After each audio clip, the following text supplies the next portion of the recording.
Welcome back good healthy morning. हम आज बात करेंगे फैमिली मील्स पे, लेकिन अभी बात करेंगे बहुत ही इंपॉर्टेंट चीज़ों पे। आप लोगों के लिए बहुत ज़्यादा इंपॉर्टेंट होती हैं क्योंकि देखिए किसी का भी प्रॉब्लम सॉर्ट आउट हो जाए, there is nothing like that, और उसी को करने के लिए हमारे पास मौजूद होते हैं हमारे एस्ट्रोलॉजर अली मोहम्मद साहब। इनको वेलकम करते हैं। अस्सलाम वालेकुम। कैसे हैं? अल्हम्दुलिल्लाह, अल्लाह का शुक्र है। सब ठीक ठाक? अल्हम्दुलिल्लाह। कैसे जा रहा है आपका रमज़ान? अल्हम्दुलिल्लाह, अल्लाह का शुक्र है, बहुत अच्छे रोज़े चल रहे हैं। इसके हवाले से मैं एक ख़ास तौर पे ये कहता चलूँगा कि रमज़ान बहुत ही अहम महीना होता है हमारी इबादत का, और इसमें हमारे अंदर बर्दाश्त का मज़ा पैदा होता है। दूसरी चीज़ जो हम लोग माशाल्लाह तरावी भी लोग पढ़ते हैं, कुरान पढ़ते हैं, लेकिन मैं ख़ास तौर पे अपने नाज़रीन से ये रिक्वेस्ट करूँगा कि कुरान अरबी में पढ़ने के साथ साथ उसका तर्जुमा ज़रूर पढ़ें। हाँ, क्योंकि कुरान को जो अरब में उतारा गया नबी पाक सल्लल्लाहु अलैहि वसल्लम पर, तो उनकी जो ज़बान थी, जो लैंग्वेज थी, वो अरबी थी। तो अरबों पे अरबी ज़बान में उतारा गया ताकि उनको समझ में आए। और उसके बारे में वो ये लोग कहते थे कि ये जब वो ज़बान वो जो अल्लाह ताला नबी पाक सल्लल्लाहु अलैहि वसल्लम पढ़ते थे तो अपने कानों में उंगलियां डाल लेते थे कि इसको सुनते ही हमारे दिल पे असर हो जाता है, हम फ़ौरन ईमान ले आते हैं। तो वो अरबी ज़बान क्योंकि उनकी मदर टंग थी, वो लैंग्वेज थी। इसी तरह हम अरबी में पढ़ते हैं तो उसके नो डाउट बहुत बड़ा अफादियत है, बहुत सवाब है, लेकिन हम उसका तर्जुमा ज़रूर पढ़ें। और मैं ये रिक्वेस्ट करता हूँ कि हर इंसान को ज़िंदगी में कम से कम एक दफ़ा पूरे कुरान का कंप्लीट तर्जुमा पढ़ना चाहिए। अली ये क्या बात आपने भी बताई कि जब वो पढ़ते थे तो वो अपने कानों में उंगलियां डाल लेते थे कि फ़ौरन असर हो जाएगा। आजकल हम पूरा कुरान शरीफ पढ़ लेते हैं और कोई फ़र्क नहीं पड़ता। वजह उसकी यह है कि हमें उसकी जो रूह है, उसका जो मतलब है, वो समझ में नहीं आता। उसकी तर्जुमा भी पढ़े, लेकिन मैंने देखा है लोगों को कि सुबह सुबह कुरान शरीफ भी पढ़े होंगे, तिलावत भी कर रहे होंगे, साथ उसका तर्जुमा भी कर रहे होंगे, फिर निकल के वो वही सारे काम करेंगे जो रोज़ाना करते हैं। तो हम पे आजकल असर क्यों नहीं होता और उन लोगों पे तो असर क्यों हो जाता था? देखिए, एक तो सबसे बड़ी बात, नबी पाक सल्लल्लाहु अलैहि वसल्लम की जो अपनी ज़बान मुबारक थी, वो मतलब नबी थे और नबी की शान नहीं, वो मानते नहीं थे। देखें, अगर एक जो चीज़ होती है, मिसाल के तौर पे अगर कोई स्टोन है, कोई डायमंड है, या कोई मैं एग्जांपल देता हूँ आपको जेम स्टोन्स की, कि कोई स्टोन है, उसके अंदर एक खुसूसियात हैं, उसे कोई माने ना माने, लेकिन वो अपनी शाइन, अपना लस्टर, अपनी खूबसूरती, अपनी अट्रैक्शन रखता है। जो उसको जानता है वो भी देखता है, जो नहीं जानता वो भी उसको महसूस करता है। इसी तरह खुशबू है, कोई अगर कितना ही ना माने कि गुलाब की खुशबू नहीं होती, लेकिन जब भी गुलाब हाथ में आएगा, उसकी खुशबू उसके हाथ में जाएगी, वो महसूस करेगा। इस तरह नबी पाक सल्लल्लाहु अलैहि वसल्लम के अल्लाह ताला ने ये तासीर थी कि वो जब पढ़ के सुनाते थे तो जो लोग सुनते थे उनके कल्ब पे डायरेक्ट असर होता था।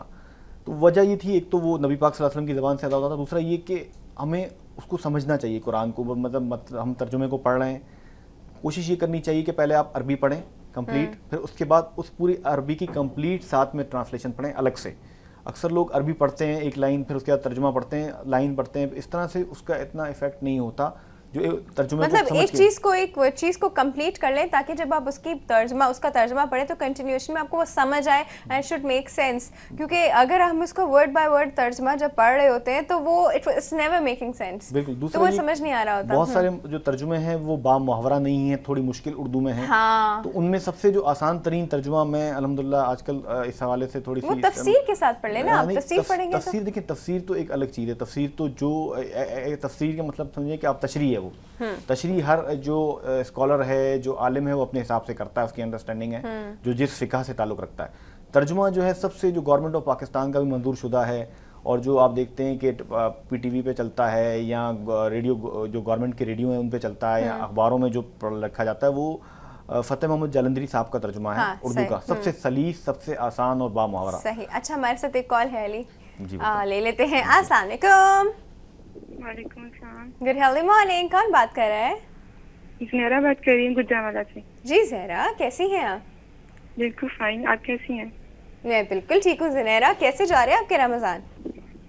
बहुत अच्छे। बहुत अच्छे। अच्छा, अभी क्या बात करना चाहेंगी? मैं अपने फ्यूचर लाइफ के बारे में पूछना चाहूँगी। मैंने पिछली मंडे को भी फ़ोन किया था, तब मैंने आपका शो देख नहीं पाई मैं। हाँ। तो आपका ये शो रिपीट कब होता है? ये अब रात को रमज़ान में 12:30 बजे रिपीट होता है। अच्छा, चलो लेट है, लेकिन अगर आपने देखना है तो 12:30 तक रिपीट होता है। ठीक है। अच्छा, अब एक काम कीजिए, अपनी डेट ऑफ बर्थ बताइए। 24 अगस्त 1988। 24 अगस्त 1988। कहाँ पैदा हुई? शकरगढ़ में सुबह 9 बजे। शकरगढ़ में सुबह 9 बजे। 9 बजे। हाँ, क्यों, क्या पूछना चाह रही हैं ज़हरा? जी, मैं अपनी स्टडी के बारे में, अपनी जॉब के बारे में, میں نے BSc کر لی ہے اور اپنی شادی اور فیوچر لائف کے بارے میں پوچھنا چاہ رہی ہوں. آپ مجھے کال پہ بتا دیں, اس ٹائم وقت گھر کی لائٹ نہیں ہے. یہ بڑا مسئلہ ہے, چلیں بتاتے ہیں. ہاں جی علی. دیکھیں زنیرہ صاحبہ, ایک تو ماشاءاللہ بہت انٹیلیجنٹ ہیں, ذہین ہیں, اور تھوڑی سی ایگریسو بھی ہیں. میموری آپ کی بہت اچھی ہے, آپ کوئی چیز اگر مطلب ذہن میں رکھتی ہیں تو وہ آپ کے بالکل بھول نہیں پاتی ہیں اس کو. جی. اور دوسرا یہ کہ اسٹمک کا آپ کو پرابلم رہتا ہوگا, آف اینڈ آن اسٹمک آپ کا اپسیٹ ہو جاتا ہوگا. پیٹ خراب رہتا ہے آپ کا؟ جی خراب رہتا ہے پیٹ. ہاں جی. تو ایگریشن بھی بعض دفعہ بہت جلدی جو ہے نا اسٹریٹ فارورڈ بھی ہیں, بہت سی چیزیں آپ بہت ہی بلنٹلی بتا دیتی ہیں, مطلب کسی کا خوف نہیں کھاتی. یہ چیز تھوڑی سی آپ کے اندر ہے جس کی وجہ سے لوگ آپ سے اینیمیٹی کرتے ہیں اور تھوڑا سا دور ہو جاتے ہیں. اس چیز کو اپنے اندر سے ختم کریں. ریلیجیس بینٹ آف مائنڈ بہت زیادہ ہے, مذہب کی طرف, اللہ کی طرف آپ کا بہت زیادہ مذہب کی طرف رجحان بہت اچھا ہے. اس کو کنٹینیو رکھیں اور اپنے اندر جو مذہبی رجحان ہے اس کو پائیدار ہونے دیں. آپ کی میٹریمونیل لائف میں تھوڑا سا یہ کہ ہسبینڈ بھی آپ کے تھوڑے سے غصے کے تیز ہوں گے فائنینشلی بڑے ویل آف, اور ایجوکیشن آپ کی جو ہے وہ کسی جسے بولتے ہیں نا کہ کامرس ریلیٹڈ سبجیکٹ میں ہو سکتی ہے. دوسرا آپ یہ معلوم کریں کہ آگے ان کی BSc انہوں نے, ہاں سائنس تو انہوں نے کی ہے, لیکن ان کا جو رجحان ہے وہ آرٹسٹک چیزوں کی طرف بہت زیادہ ہے. اچھا جیسے زنیرہ ایسا ہی ہے؟ جی جی بالکل ایسا ہی ہے. ٹھیک ہے. تو آپ جو ہے نا انشاءاللہ فیوچر آپ کا بہت برائٹ ہے. آپ جو ہے نا وہ میرج آپ کی میں بتاتا ہوں کہ کب تک ایکسپیکٹڈ ہے. وہ آگے پڑھ پائیں گے, آگے پڑھ سکتی ہیں بالکل, یہ ماسٹرز تک کر سکتی ہیں. MSc میتھ میں کرنا چاہ رہی ہوں میں. FA کرنا چاہ رہی ہیں؟ MSc میتھ میں. ٹھیک ہے. ان کی جو میرج ہے موسٹ پرابلی وہ نظر آتی ہے 2016 سے 18 کے درمیان. 2016 سے 18 بہت ٹائم ہے بھائی ابھی شادی میں, پڑھائی کریں. ٹھیک ہے, چلے ویری گڈ. ٹھیک ہے, thank you so much for calling. Thank you. اللہ حافظ. اچھا ہم بات کر رہے تھے قرآن کے ترجمے اور تفسیر کی, تو آپ کا کہنے کا مطلب ہے کہ تفسیر جو ہوتی ہے وہ ہر فقہ کی اپنی اپنی ہوتی ہے. تفسیر جو عالم ہوتا ہے, جو فقہ جس بھی مسلک سے وہ تعلق رکھتا ہے, اس مسلک کے حساب سے اس کی جو کچھ مطلب کچھ معمولی سی چیزیں ہوتی ہیں جس میں تھوڑا سا ڈفرینس ہے.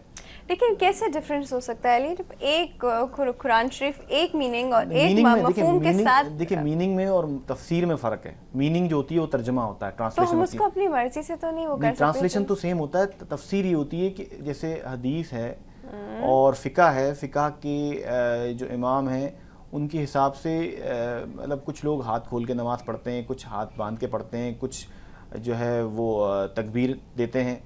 مختلف طریقے ہیں نماز کے, اس کی بھی مختلف وجوہات ہیں, کافی لمبا اس میں بات چیت ہو جائے گی. تو یہ مطلب اس میں کوئی چیز مذائقہ نہیں ہے. بات یہ ہے کہ آپ اپنے اپنے طریقے سے جس بھی مسلک سے ہیں وہ آپ اس سے مطلب رکھے رہیں, اس سے چلتے رہیں. لیکن یہ کہ قرآن جو ہے اس کا ترجمہ سب کے پاس سیم ہوگا.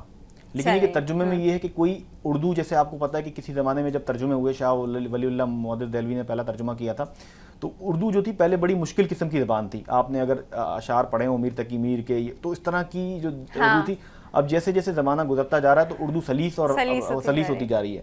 تو اب جو لیٹسٹ ترین, جو آسان ترین ترجمہ جو میری نظر سے گزرا ہے, جو میرا مطالعے میں بھی ہے, وہ فتح محمد جلندری صاحب کا ترجمہ ہے, جو کہ گورنمنٹ آف پاکستان کا منظور شدہ ہے, اور اس پہ تمام جو فقہ ہیں مسلک ہیں اس پہ متفق بھی ہیں. سمپل ہے وہ. اچھا علی ہمارے ساتھ ایک کال ہے, لے لیتے ہیں. السلام علیکم. Good healthy morning. کون بات کر رہا ہے؟ گڈ ہیلدی مارننگ, میں فاطمہ بول رہی ہوں. فاطمہ جی فاطمہ کہاں سے بات کر رہی ہیں؟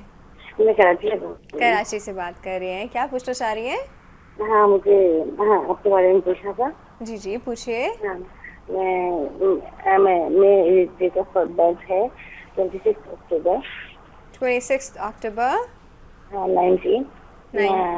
1969. ٹھیک ہے. کہاں پیدا ہوئی؟